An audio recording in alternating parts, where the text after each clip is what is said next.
What's biz, everybody? It's your boy Baker Maker, aka Dansley, and I'm here to give you some true shit. Um, now, it's been a while since you guys who follow my my Dragon Ball content. It's been a while since I've uploaded anything Dragon Ball related or a video on YouTube for a while, and I deeply apologize for that. Those of you, if you saw my previous video, already kind of went over this, but for those of you who didn't, because I know not everyone's a Cage fan, not a Kingdom Hearts fan, probably didn't watch the videos, but whatever. Basically, and then I was saying that it's been I've been so busy with other stuff like I said, posting TS101 still on Facebook and YouTube and cosplay, all these other stuff I've been going on, especially with schoolwork, kind of got in the way, but I'm here, and I basically just want to, share my thoughts over today's topic, which is the Dragon Ball Super Broly movie, and basically give like a sort of like a review about it, just giving my overall thoughts on it, and yeah, so 2 weeks ago I got the chance to go see the movie twice. I've given some time to really process my thoughts for this movie, so this review won't be based mostly on hype.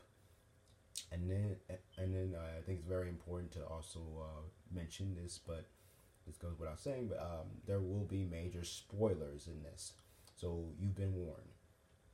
There will be major spoilers. I'm gonna be one of the most of the big points in this movie. So there you go. If you don't want to know anything about, if you haven't seen the movie yet and you don't want to know anything, you don't want to be spoiled, then don't watch this video. There you go. There's your last warning. So with that said, I really love this movie, from the beautiful animation to the badass choreography and the fights. Yeah, it has a simplistic plot, but that's to be expected from a Dragon Ball film. At the point I mean, that's pretty much the gist for most Dragon Ball movies. They kind of follow like a similar formula. They introduce a new villain. The villain beats the crap out of the main heroes, and then the hero, the Goex Machina Goku, figure out a way to beat the villain through some type of convoluted power up, and then that's the end of the movie, and nothing ever changes the overall story. Same thing, rinse and repeat. That's how it is for most of the movies. So I wasn't expecting anything too complex from this movie. I mean, let's be real. But for some reason, unlike most of the others, this does actually feel like a movie, as opposed to just an hour-long episode of Dragon Ball. I think they did a decent job incorporating elements from Dragon Ball Minus into this. Yes, it's basically retconning almost everything we know about Bardock and Goku's origin story, but I definitely prefer it over how it was presented in Minus. This new Bardock isn't nearly as badass as the old one, and is portrayed as a caring father, but at least they made it believable for him to draw conclusions to Frieza trying to exterminate the Saiyans. It didn't come out of the blue like Minus did. And we did see Goku's mother, Yine, finally animated and voiced. Seeing them ship Goku off the planet for his own safety was definitely a sad moment, especially when Yine told him to never forget them. But us longtime fans of the series know for a fact that he does eventually do, you know, forget them, because of falling on his head as a kid. And at least they did add the part of Bardock rebelling against Frieza at the right before dying, which I thought was a neat Easter egg for fans of the classic Bardock TV special.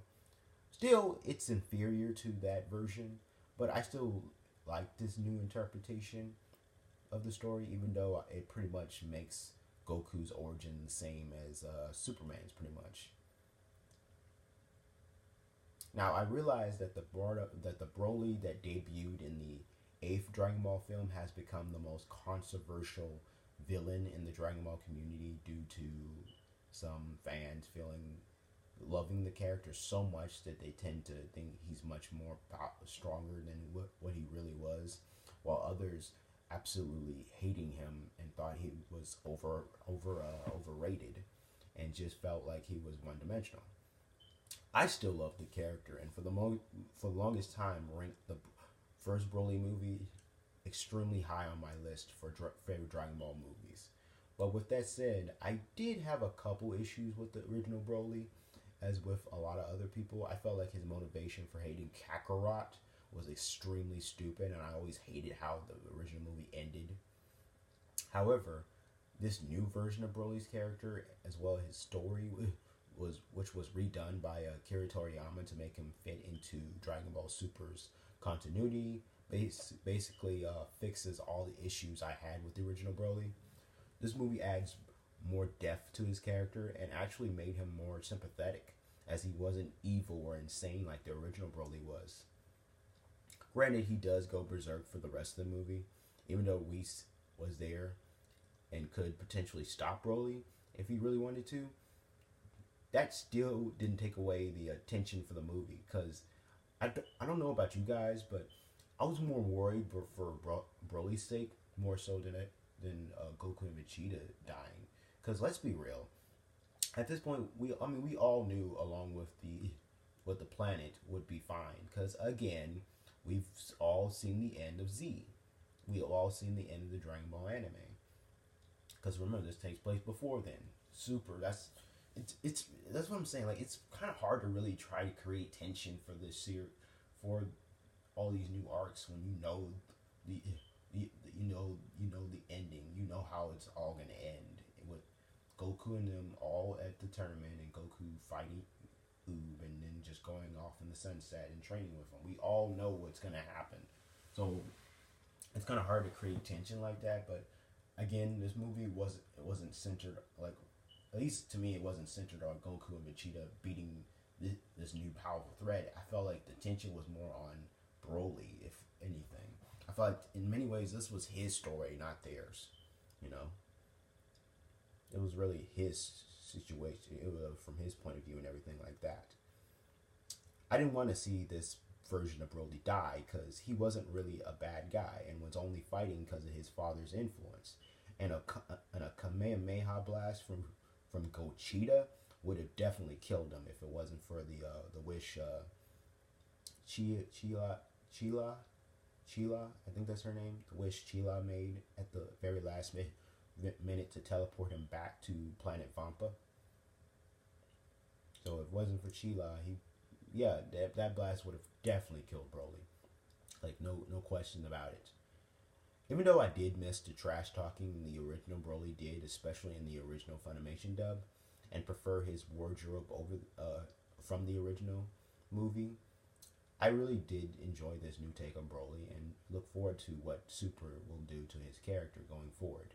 I really like the Tarzan and Jan dynamic they got going on with him and Chila, so much to the fact that I don't actually mind shipping them together. I still think it would be an incredibly missed opportunity for the writers at Toei to not have him and Kale meet face to face at one point. I mean, Kale is basically a female Broly after all, so it would be very interesting to see the two interact in a future storyline. Paragus was in this movie. I felt like Paragus was a much bigger dick in this in this movie than what he originally was in the first Broly movie. At least back then, you got why he would want to put Broly on a leash and control him. In this movie, I never got the feeling that Broly would really want to actually harm his dad. And yeah, I know people will still say, well, it doesn't matter whether or not whether or not he wanted to harm his dad or not, he could still hurt him. I mean, you saw how crazy he was and everything when you lose control. But at the same time, like I said, I don't know, like, it just, to me, it felt like he didn't really, I mean, maybe he did care for his son, at least, I don't know. I just it's just like, I just figured like yeah, maybe Paragus did care for Broly in his own twisted way, but at the same time, he's just like he was so filled with vengeance on his mind for Vegeta's family that it just didn't seem like to me like there was any type of bond between the two, because it was just all about training Broly to be strong and all that stuff. He didn't really care much about any of that stuff about raising him as like a parent would. But, you gotta remember, these are Saiyans.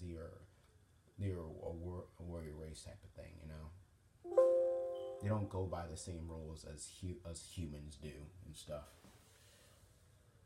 You know. Uh, um, but yeah, in this movie, I never got the but I didn't really get the feeling that Broly, despite all him being a dick, obviously Broly cared for his father so much, in fact, that his death was what triggered Broly to get so mad to get so mad that he went Super Saiyan for the very first time. So clearly he loved his dad. Paragus, on the other hand, I never really felt like he cared for his son and only just used him as a tool for his revenge against Vegeta's family someday. Maybe he did care for him in a way. I mean, he did travel all the way to another planet to get him, but you could always say that he just did that as a way to like I said, he was so hell bent on getting revenge that he was like, the only way I can get that is if I find Broly, get them, and train them to be one day kill the Vegeta bloodline and stuff. But I don't know. Anyways, Frieza, who I feel is the true antagonist of the movie, had like the best character scenes as well as the funniest, using Paragus' thirst for vengeance as well, and using his experience with the Saiyans to his benefit by killing Paragus, thus making Broly go Super Saiyan, was pretty clever on his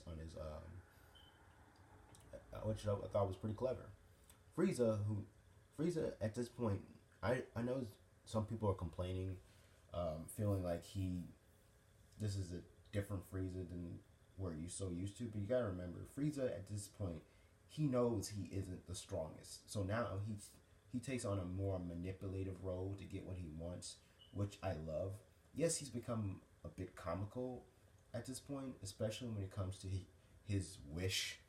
But I still felt like the movie did a great job of staying true to his character as well as developing him. He's still an evil son of a bitch, but has a lot of charm to him. Like, I feel like he's not just like, there's more to him now. Like, he's still an evil bastard, but I really appreciate these new scenes we got of him and everything. I still don't get why Gogeta just let Frieza escape, since he's the one who caused all this to happen in the movie.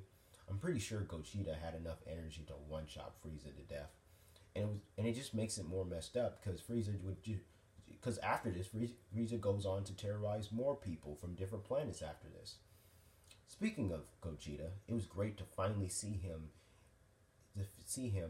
in something that's canon, or at least part of Super's continuity. His fight with Broly was truly spectacular, and the animation was so great at times. It felt like I was watching something that was straight out of studios like Madhouse or Bones. Broly's separate battles against Goku and Vegeta were great as well, as we got to see Super Saiyan God Vegeta animated for the very first time, and we got and Vegeta and Goku having a moment with Broly, saying that he knows Broly isn't a bad person and that he doesn't have to do what Frieza or Paragus tells him to do, which I thought was a really nice character moment, really nice moment for Goku's character, as we really don't get to see the side of Goku that often, because most of the times in Super, it seems like all he cares about is fighting strong opponents. While there are a lot of CGI in the film, and they are noticeable, I felt like they're still an improvement over the previous films that incorporated CGI. At least this movie did a better job at blending the CG, the 3D with the 2D animation in some scenes, Overall, I wouldn't call this a great movie, but it definitely was a really good movie for Dragon Ball. So I'm giving it an 8.5 out of 10. This movie is a really good example of what happens when the Toei staff are given a lot of time and effort to give us a Dragon Ball product, and they really need and they need to do the same for when they decide to either bring the Dragon Ball Super anime back or make a new Dragon Ball series with a different title. So there's my thoughts. Be sure to comment below. Tell me what you think of this movie. Did you like it? Did dislike it? And also share with me your favorite moments from it.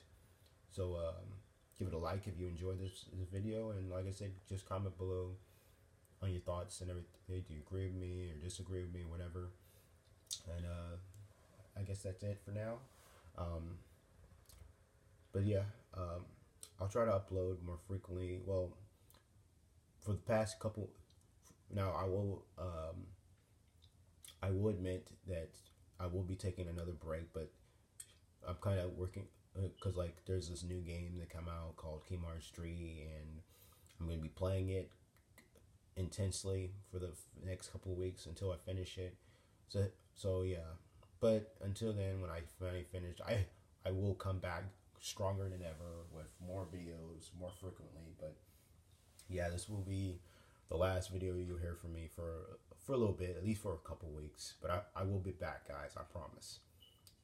It won't be as long as a hiatus as it was before. I promise. I just needed to get this review out to tell you guys my thoughts on the movie and everything. But that's it, guys. Hope you guys enjoyed it, and stay beast.